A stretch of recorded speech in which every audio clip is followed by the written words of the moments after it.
Also full length episode కోసం lazy muscle YouTube ఛానల్ని subscribe చేయండి. దీని నుండి జనరేట్ అయిన షార్ట్ అండ్ ఇంట్రెస్టింగ్ వీడియోస్ కోసం ది ఆర్ఆర్ఆర్ షో క్లిప్స్ అనే ఛానల్ని చూడటం అండ్ సబ్స్క్రైబ్ చేసుకోవడం మిస్ అవ్వద్దు.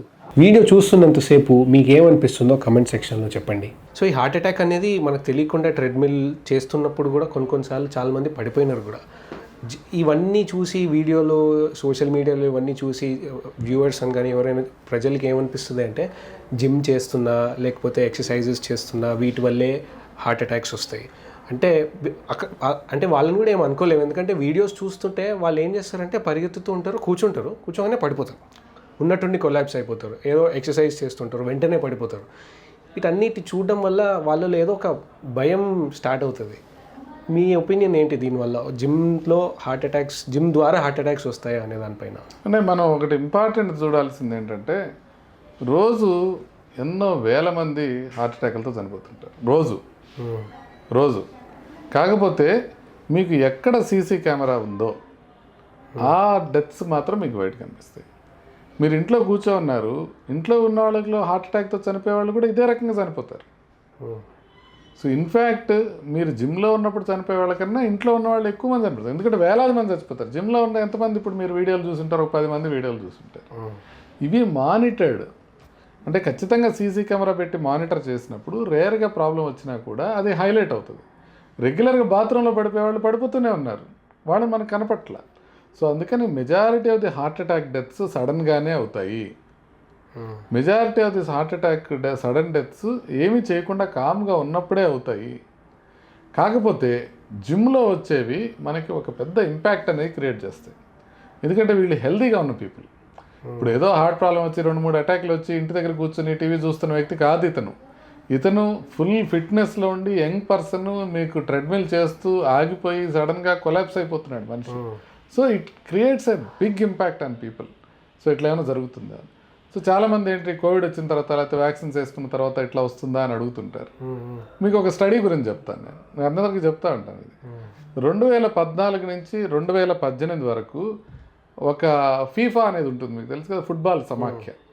సో వాళ్ళు ఒక స్టడీ నిర్వహించారు. 2014 నుంచి 2018 వరకు ఫుట్బాల్ ఆడుతూ ఎంతమంది చనిపోయారు, ఫుట్బాల్ ఆడుతూ అంటే గ్రౌండ్లో ఆడుతూ ఎంతమంది చనిపోయారు. అంటే వీళ్ళందరూ ఫిట్గా ఉన్న పీపుల్ కదా. నేను చెప్పిన టైం మీరు గుర్తించాలి. 2014 నుంచి 2018 వరకు కోవిడ్ ఇంకా రాలా, 617 మంది ప్రపంచవ్యాప్తంగా చనిపోయారు. ఇది ఫుట్బాల్ ఆడుతూ.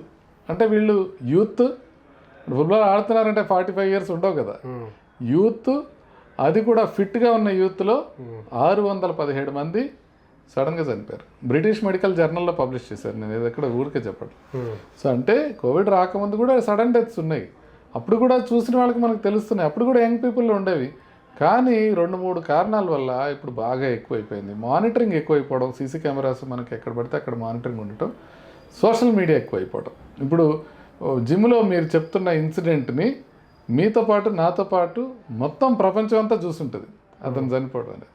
సో అందుకని ప్రజల్లోకి బలంగా వెళ్ళిపోతుంది. నా ఉద్దేశం ఏంటంటే జిమ్లో మీరు ఎక్సర్సైజ్ చేసేటప్పుడు కొన్ని జాగ్రత్తలు తీసుకోవాలి. ఒకటేంటంటే పక్కన వాడిని చూసి టెంప్ట్ అవ్వకూడదు. ఇప్పుడు మిమ్మల్ని చూసి మీరు 120 kgs లిఫ్ట్ చేస్తారు చెస్ట్ బెంచ్ ప్రెస్ అని, నేను వచ్చి వాడు 120 kgs చేయడానికి ప్రయత్నం చేయకూడదు. నేను ఒక 20 kgs లిఫ్ట్ చేస్తుంటే 20 kgs స్టార్ట్ చేయాలి. తర్వాత నేను ఒక 10% ఇంక్రిమెంట్తో, ఇప్పుడు మనం 20 kgs చేస్తున్నాం, ఒక 3 months పోయిన తర్వాత 25 kgs లిఫ్ట్ చేయాలి. అట్లా చేయాలి. అంతేగాని ఒక్కసారి చేస్తే ప్రాబ్లం అవుతుంది. అదే కొరలరీ ఏంటంటే మనకి ఫంక్షన్స్లో డ్యాన్సెస్ వేయటం కూడా, ఫంక్షన్స్లో డ్యాన్సెస్ వేసేటప్పుడు కూడా చాలా విపరీతమైన ఎక్సర్సైజ్ తక్కువ టైంలో వస్తుంది. సో అంటే వాళ్ళకి తెలియదు ఎక్సర్సైజ్ విపరీతంగా చేస్తున్నారు, అప్పుడు దాకా ఎప్పుడు చేయరు, సడన్గా డ్యాన్స్ వేయటం బిగిన్ చేస్తారు. రెండోది, ఆ టైంలో ఆల్కహాల్ తీసుకొని ఉంటారు. సో ఆల్కహాల్ తీసుకొని ఒక్కసారిగా ఎక్కువ ఎక్సర్సైజ్ చేయటం వల్ల సడన్గా పడిపోయే అవకాశం ఉంటుంది. అది కొంచెం జాగ్రత్తగా ఉండాలి. సో జిమ్లో మనం ఒక్కసారిగా ఎక్కువ ఎక్సర్సైజ్ చేయకూడదు. అదేవిధంగా బాగా వైరల్ డిసీజెస్ ఏదన్నా వచ్చింది తగ్గిన తర్వాత ఇమీడియట్గా ఎక్కువ చేయకూడదు. అంటే కొన్నిసార్లు సబ్ క్లినికల్ మయోకార్డైటిస్ అని ఉంటుంది. మీకు వైరల్ ఫీవర్ వచ్చింది, నార్మల్ వైరస్ ఫీవర్, కోవిడ్ కాదు, ఏదో ఫ్లూ, ఏదో చిన్న డిసీజ్ వచ్చింది, సబ్ క్లినికల్గా హార్ట్ మజిల్ ఎఫెక్ట్ అయ్యే అవకాశం ఉంటుంది. దాని తర్వాత మనం జిమ్ చేసేటప్పుడు అది తగ్గిన తర్వాత జాగ్రత్తగా ఉండాలి. తర్వాత ఎలక్ట్రోలైట్ డిప్లీషన్ లేకుండా చూసుకోవాలి. అంటే మనం తీసుకునేది బాగా ఎక్కువ స్వెట్టింగ్ కానీ బాగా ఎక్కువ సమ్మర్ మంత్లో మనం చేస్తున్నప్పుడు డీహైడ్రేట్ అయిపోయినప్పుడు పొటాషియం సోడియం తక్కువ ఉన్నప్పుడు కొన్నిసార్లు రిథమ్ డిస్టర్బెన్స్ వచ్చి సడన్గా పడిపోయే అవకాశం ఉంటుంది. దాన్ని మనం జాగ్రత్తగా గుర్తుపెట్టుకోవాల్సిన అవసరం ఉంటుంది. ఇక ఇవి కాకుండా మీరు జిమ్ చేస్తున్నప్పుడు నేను ఇందాక చెప్పినట్టుగా ఏదన్నా కొంత సిమ్టమ్స్ వస్తే అక్కడ ఆగి చెక్ చేయించుకొని తర్వాత చేయాలి. సిమ్టమ్స్ ఉన్నప్పుడు మనం ఏమీ చేయకుండా అలాగే మనం కంటిన్యూ చేస్తుంటే సడన్గా పడిపోయే అవకాశం ఉంటుంది. సో ఈ జాగ్రత్తలు తీసుకొని మీరు జిమ్ చేయడం అనేది మంచిది. ఎందుకు అనంటే ఎక్సర్సైజ్ చేసిన వాళ్ళకి హార్ట్ ప్రాబ్లమ్స్ వచ్చే అవకాశం చాలా తగ్గుతుంది. ఎక్సర్సైజ్ చేస్తున్నప్పుడు మీకు డిస్కంఫర్ట్ వస్తే హార్ట్ ప్రాబ్లం ఉండే తెలిసే అవకాశం ఉంటుంది ముందే. అంటే మీరు ఎప్పుడు రిస్క్లో ఉన్నారు, ఎక్సర్సైజ్ చేయట్లేదు అనుకోండి, లేట్గా తెలుస్తుంది. ఎక్సర్సైజ్ చేస్తున్నారు అనుకోండి, అది కొంచెం తొందరగా తెలుస్తుంది.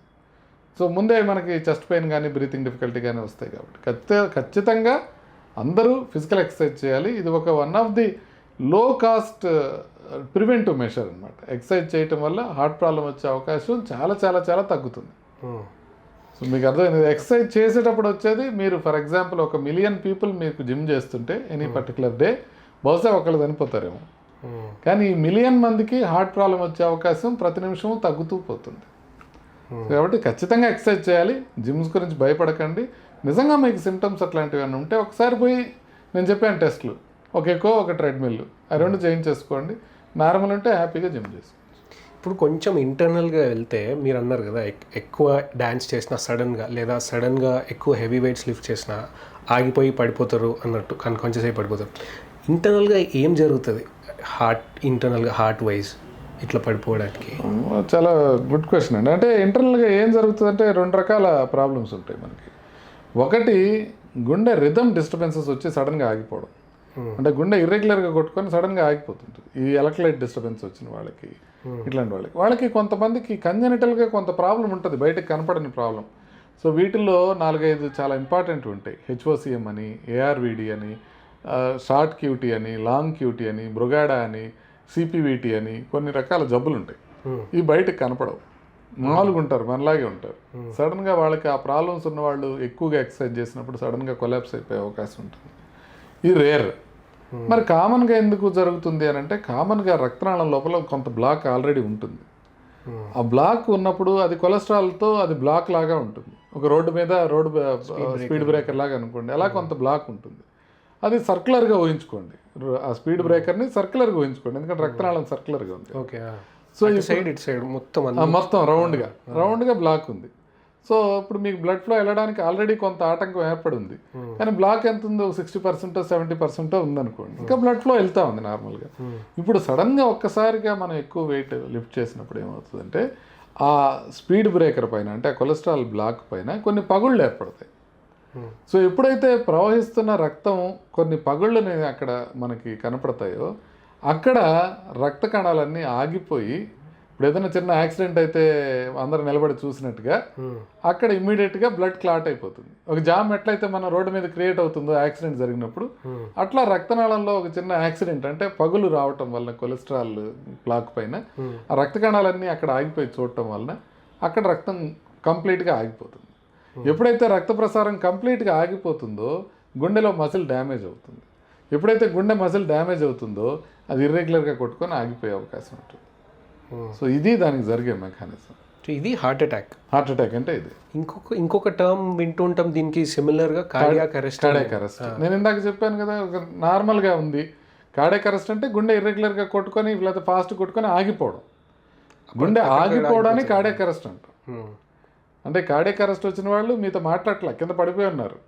హార్ట్ అటాక్ వచ్చిన వాళ్ళు మీతో మాట్లాడుతున్నారు, పెయిన్ ఉంది, చెప్తున్నారు హాస్పిటల్కి తీసుకెళ్ళమని. కార్డియాక్ అరెస్ట్ వచ్చిన వాళ్ళు ఇంకేం చెప్పడానికి ఏం లేదు, వాళ్ళు పడిపోయి ఉన్నారు. సో ఇది రెండింటికి డిఫరెన్స్. కార్డియాక్ అరెస్ట్కి ప్రధానమైన కారణం మళ్ళీ హార్ట్ అటాక్. హార్ట్ అటాక్ వల్లనే కార్డియాక్ అరెస్ట్ వస్తుంది ఎక్కువ మందిలో. కొంతమందికి నేను ఇందాక చెప్పాను కదా కొన్ని డిసీజెస్, ABCD XYZ అట్లా చెప్పుకుంటూ వచ్చాను చూసారా, ఆ డిసీజెస్ ఉన్న వాళ్ళకి హార్ట్ అటాక్ రాకపోయినా కూడా కార్డియాక్ అరెస్ట్ రావచ్చు. సో అవి కొన్ని రేర్ కండిషన్స్. కామన్గా హార్ట్ అటాక్ రావటం వల్లనే కార్డియాక్ అరెస్ట్ వస్తుంది. సో కార్డియాక్ అరెస్ట్ రావడం అంటే కంప్లీట్గా గుండె ఆగిపోవడం. హార్ట్ అటాక్ అంటే గుండె మజిల్ డ్యామేజ్ అవుతుంది కానీ ఇంకా కార్డియాక్ అరెస్ట్ రాలేదు.